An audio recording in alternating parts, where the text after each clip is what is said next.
In example 1, we have a few statements, and we're going to evaluate the arithmetic sequences of each one of them.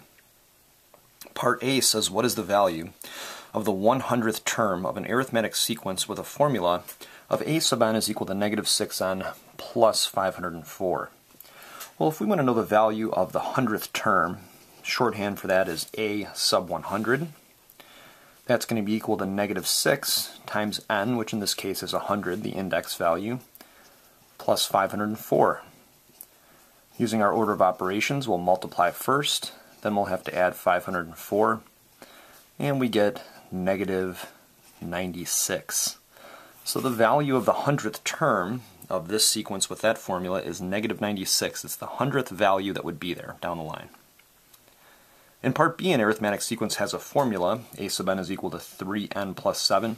It's a little hard to see here, but that's a sub 56.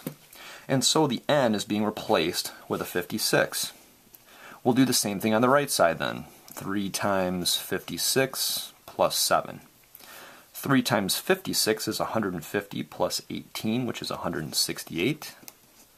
168 plus 7 is 175. So the value of the 56th term in this sequence is 175. We'll do the same thing here.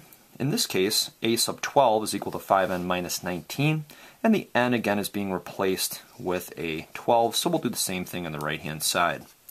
5 times 12 is 60. 60 minus 19 is 41.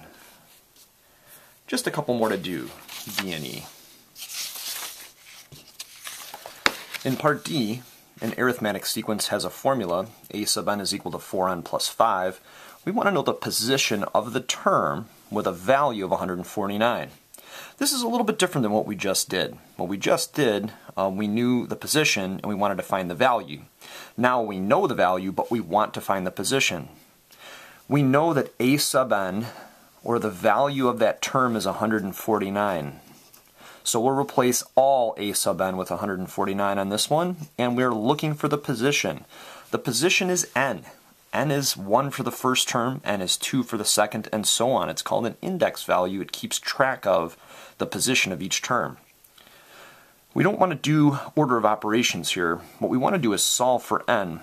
We're going to unpack this. We're going to subtract or add or multiply or divide or do the same thing to each side of the equation. So we've got 144 on the left if we subtract 5, and we've got 4n there. We'll divide by 4. So n is going to be 144 divided by 4. Well, dividing by 4 is the same as cutting in half and then cutting in half again, or dividing by 2 then dividing by 2 again. 144 divided by 2 is 72.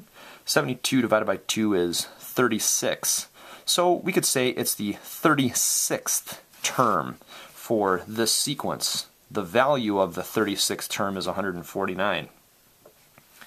The same situation occurs for the next one. We're given a formula or an equation, and then we want to know what's the position of the term with a value of negative 181. So we'll replace a sub n with negative 181, and we'll solve for n. Subtract, in this case first, from each side.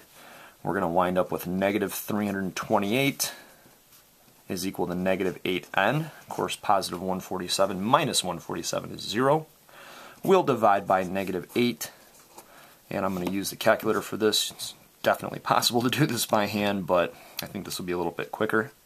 And I just use the positive values because a negative divided by a negative is positive. We wind up with n being 41. What that means is that in this sequence, if you were to go to the 41st value in the sequence, it would be negative 181. And so our answer to this, what is the position, would be the 41st.